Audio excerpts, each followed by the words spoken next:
This is the Part A video for Chapter 2 for EE 111.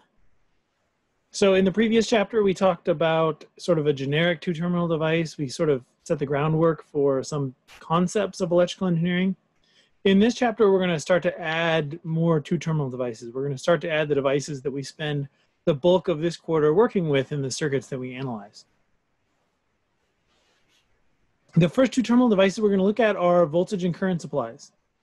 Voltage and current supplies, you've probably already seen them. And what I'm going to do, maybe that's different, is kind of describe their behavior in a slightly different way.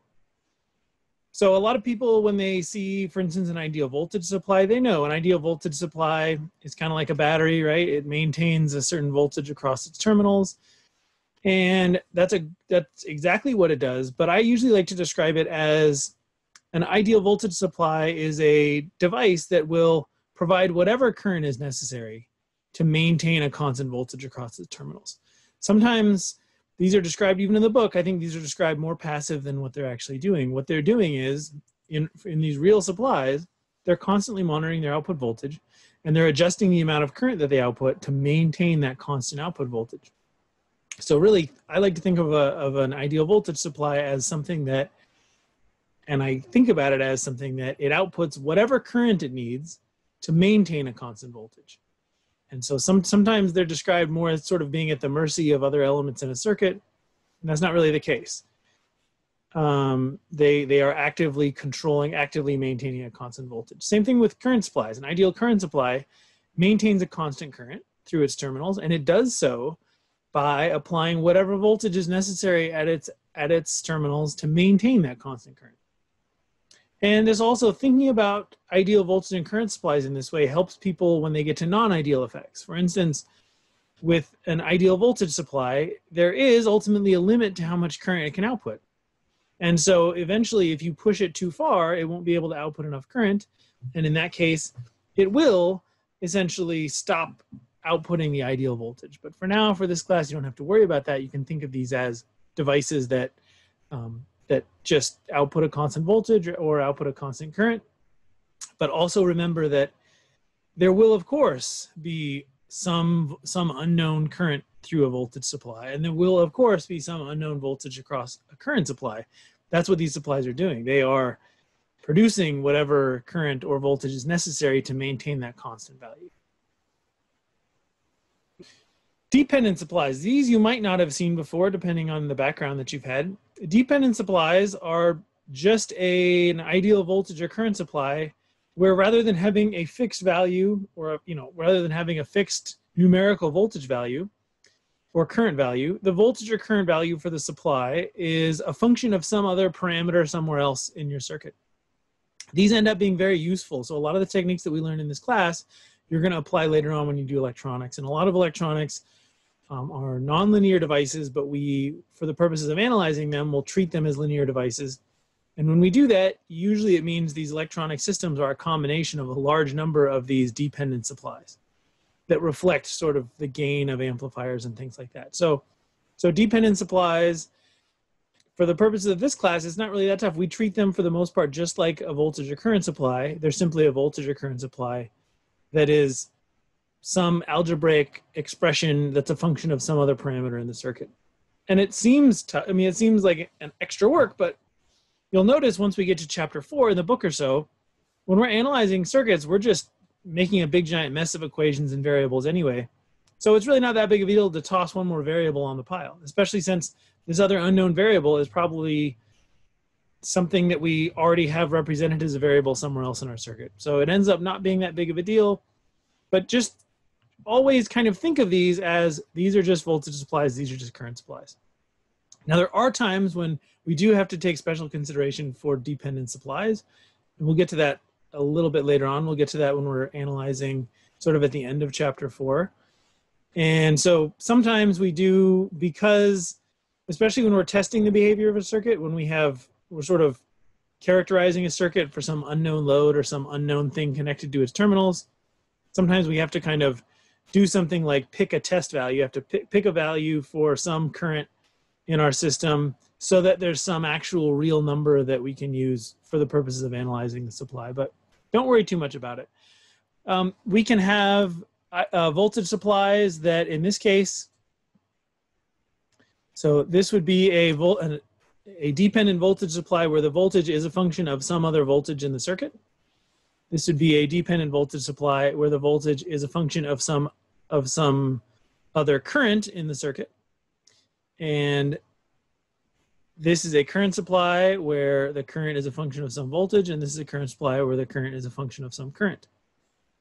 So it can be either one. It's basically these voltages and currents are a function of some other parameter. It could be a voltage, it could be a current. And the details of whether it's mu or rho or alpha or beta, the actual particular variable we use, we don't care that much about right now. Just note it's some multiplier that could be unitless in the case of a voltage to voltage, or it could be a resistance, or it could be inverse of resistance. We'll talk about that in this chapter as well. But really for these purposes, it's just some variable. It's some coefficient that we're multiplying some unknown variable by to get the actual value for the supply. One thing to note is the distinction between active and passive elements. Sometimes we'll use this term active and passive elements, and we don't really define what it means. So supplies are considered active elements. An active element is an element that is capable of supplying power. But that doesn't mean it always supplies power. So sometimes, depending on how a system is configured, a supply might actually be dissipating power. That doesn't mean it's not an active element.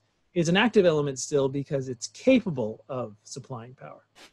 Passive elements, these are elements that are only capable of dissipating or absorbing power. So these are elements that are only capable of positive power by our sign conventions. These are things like resistors and LEDs, things where they can't actually supply power. I guess technically an LED, if you shine a bright enough light on it, it can supply power, but let's ignoring that for a second. Passive elements can also be things like inductors and capacitors and transformers. These are things that do have the ability to momentarily store energy, but they're overall energy neutral. So they can, for a moment, they can store a little bit of energy in the form of magnetic flux or the form of separated charges, but they're just, whatever energy they absorb, they give back. Whatever energy they give back, they had to have absorbed. So they're not actually adding average power to our system, even if they are capable of sort of temporarily storing a little bit of energy. So for this early analysis, for the early analysis in chapter 2, before we've really gone to circuit analysis techniques, we can still say a couple things about supplies and how supplies are configured. And there are some rules for valid supply configurations. And one of them is, in the case of a voltage supply, if you have two voltage supplies that share two terminals, so in this case we have one voltage supply and another voltage supply, and both of these supplies, you'll notice, they share these terminals A and B. That is to say, the terminals of the voltage supply on the left are A and B, the terminals of the voltage supply on the right are A and B. This is a wire. So in this class, wires are assumed to have there's no voltage drop across a wire. So any 2, 3, 4, 5, 6, 20 things that are connected by a wire, that wire is assumed to be all the same electrical potential. Of course, in reality, there's some voltage drop across wires, but for this class, a wire is ideal. So what we're saying is that the electrical potential here is the same as the electrical potential here. And the electrical potential here is the same as the electrical potential here. So you can imagine what this might mean for voltage supplies. A voltage supply is maintaining this constant voltage across its terminals. So if you have two voltage supplies that are sharing the same set of terminals, they're going to have to be the same value. There's no way for them to exist, to function properly, if they're trying to drive these same two terminals to a different electrical potential.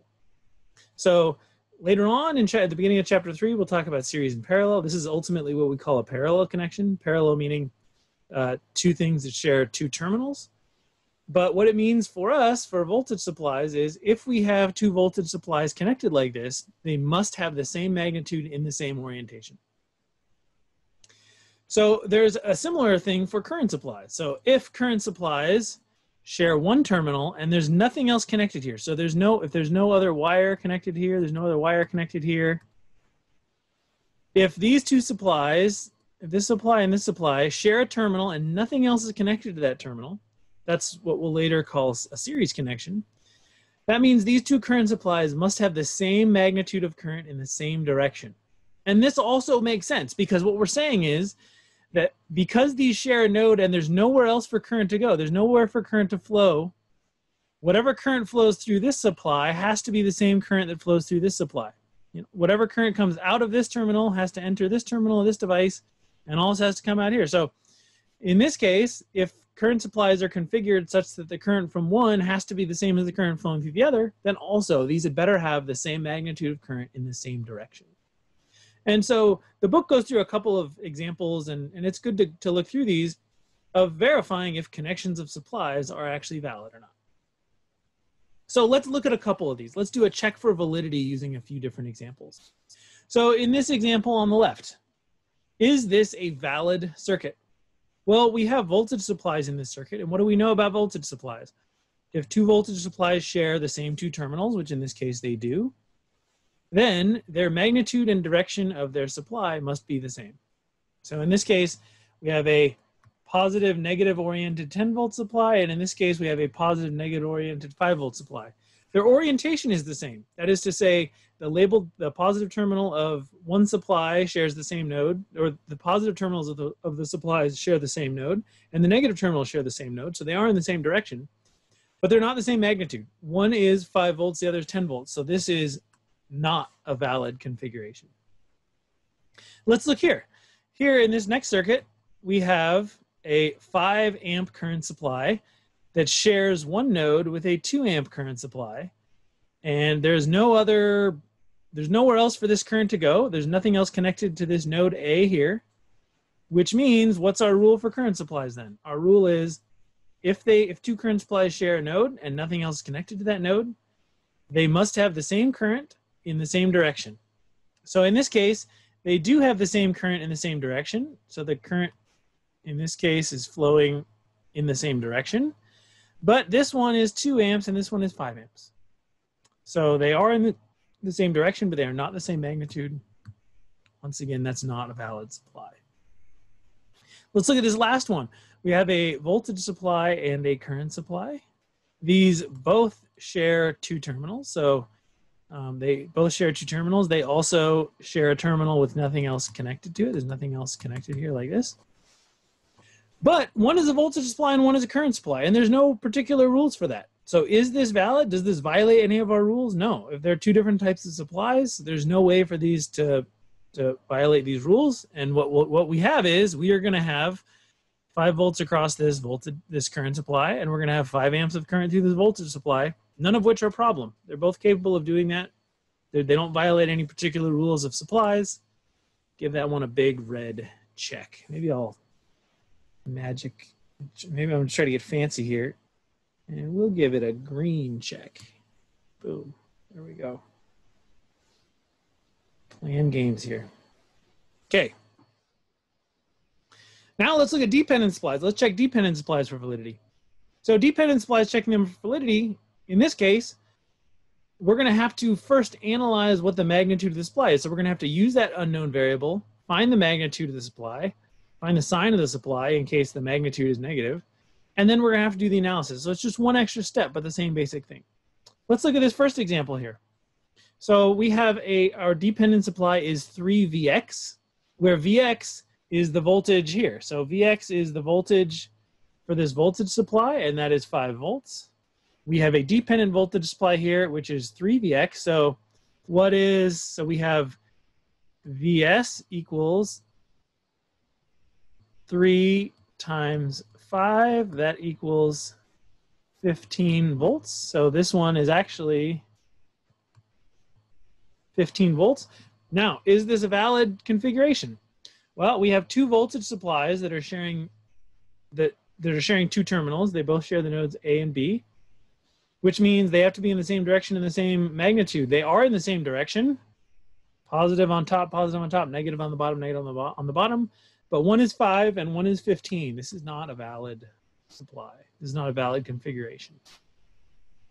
Let's go on to this next one over here. We have, we're going to work on this. We're going to go to the right here.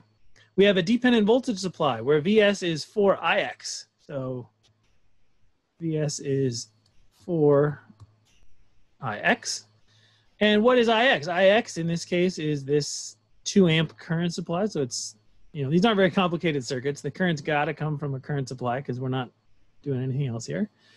So in this case, Ix is 2 amps. So this is going to be 4 times 2 amps, which is going to be 8 volts.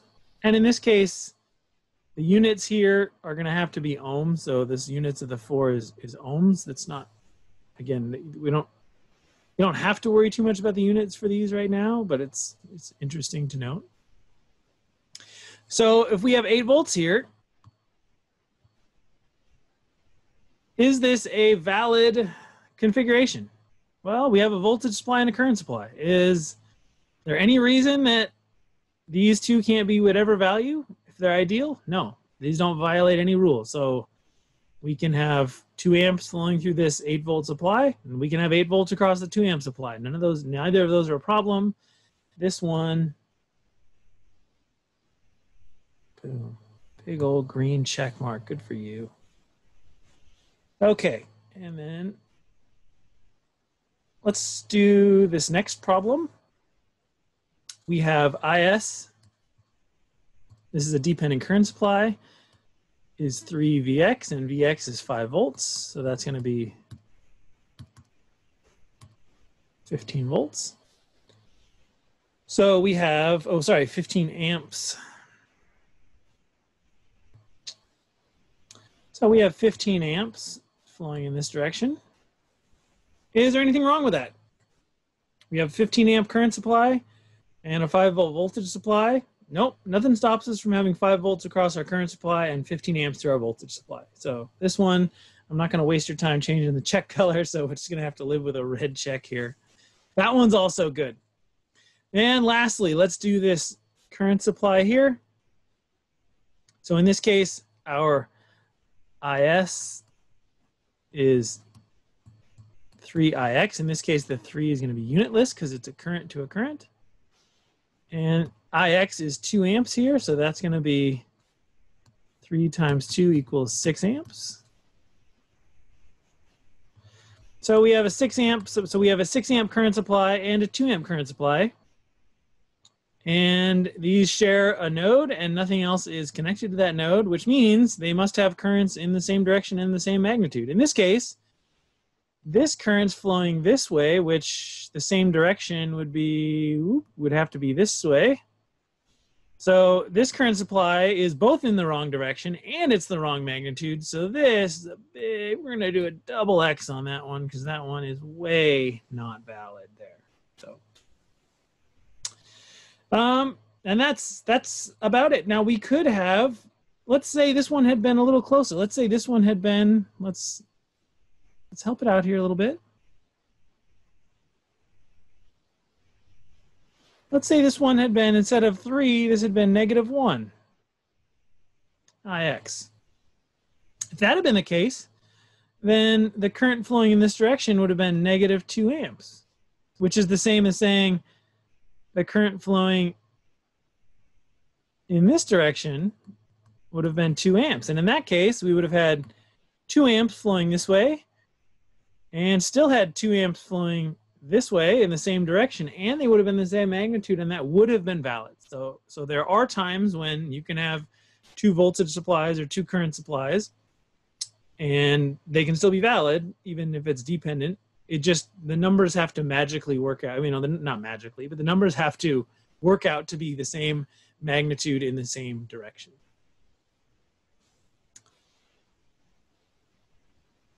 Let's do a slightly more complicated example. Let's do a circuit that has a few different supplies, and we're going to ask some questions about it. So the question for this circuit is, what value of VG is required in order for the interconnection to be valid? So let's look at VG. It's a voltage supply here.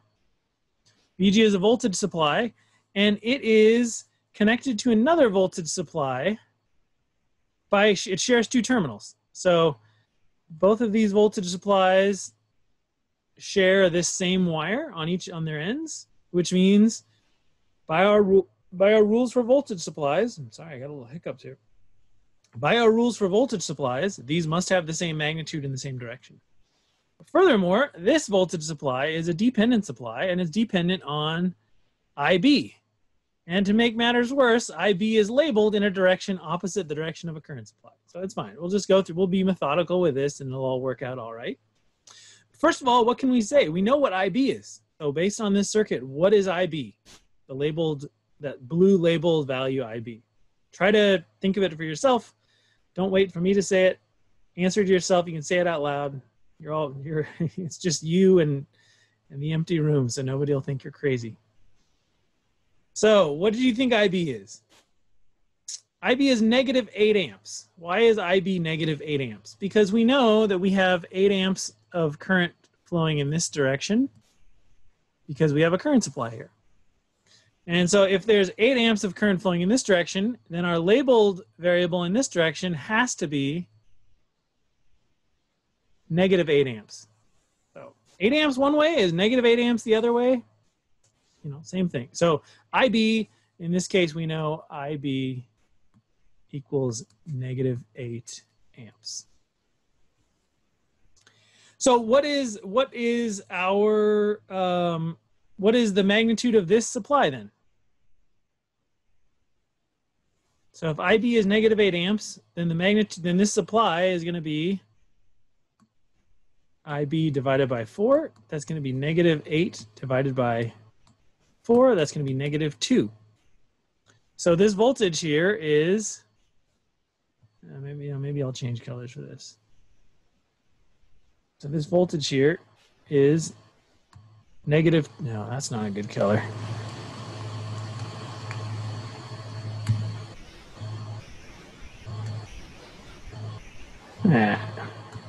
I'm wasting your time here. Let's go purple.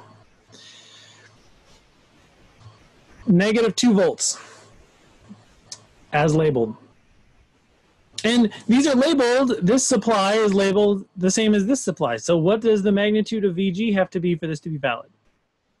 Well, VG has to be same magnitude in the same direction. It's already labeled in the same direction. So the magnitude has to be negative 2. So VG has to equal negative 2 volts for this to be valid. All right. And that was the question 1. Question 2 is, for this value of VG, find the power associated with the 8 amp source. Okay. So this is where we're going to, because we're working with upside downs, right side ups, and negatives here, we're going to have to be very careful with how we do this part of the analysis. So I'm going to clean up some space here. I'm going to leave our labeled voltages here. Okay.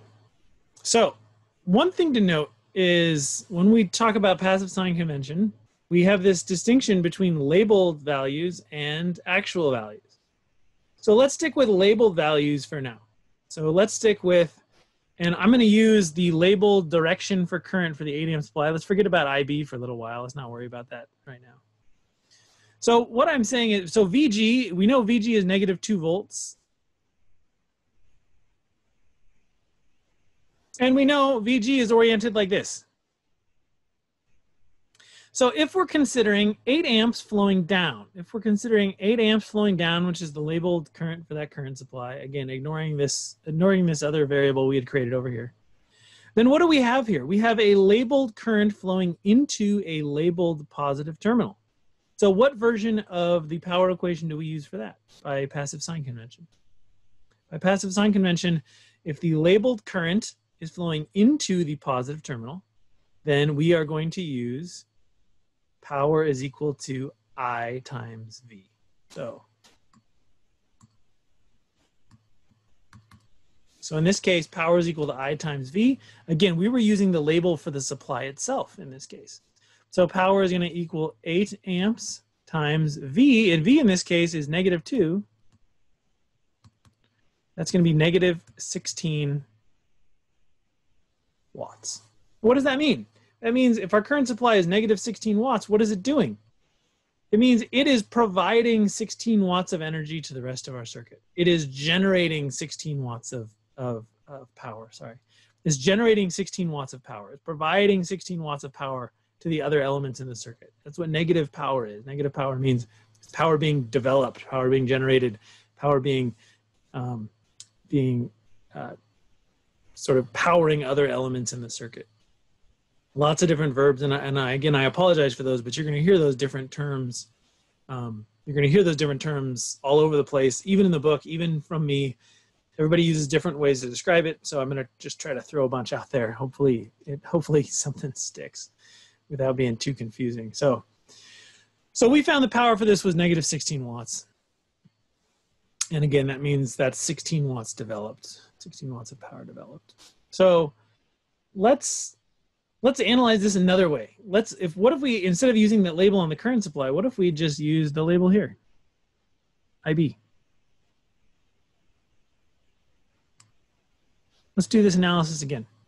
So if we knew that we had IB,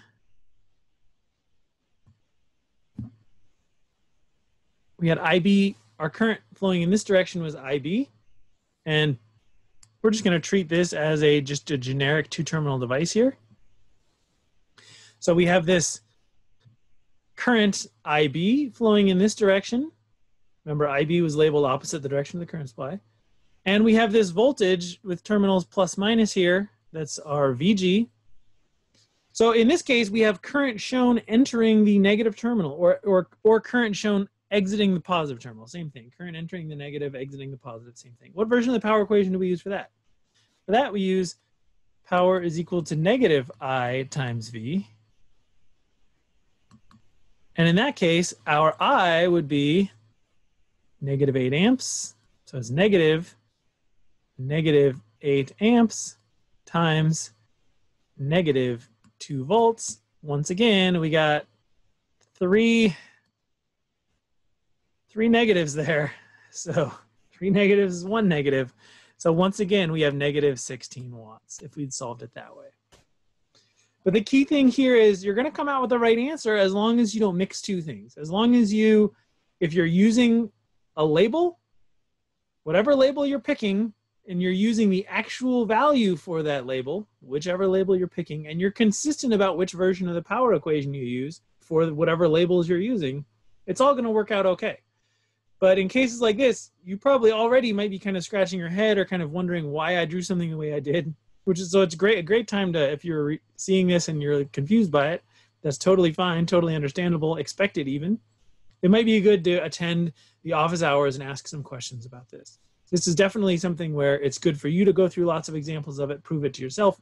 It's good for us to go through lots of examples with you, because we really want to get these concepts firmed up, the concepts of passive sign convention, the concept of labeled values versus actual values. So that does it for part A. Tune in next time for part B for chapter 2, where we're going to go over, in part B, we're going to talk about resistors, and we're going to talk about Kirchhoff's current law and Kirchhoff's voltage law. And believe it or not, the power equation, Ohm's law, and Kirchhoff's current and Kirchhoff's voltage law, which we're going to talk about in the next lecture, those 4 things really are everything in this class is based entirely on those. You could do every problem in this class just with those. So just with the techniques you learn in the next video. I'm just trying to kind of, get you excited, about the next video.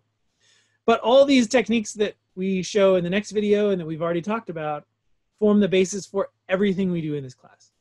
Beyond that, this class is really just about developing new techniques to make it easier to apply these fundamental theories and principles and solve more complicated circuits. So thanks for tuning in.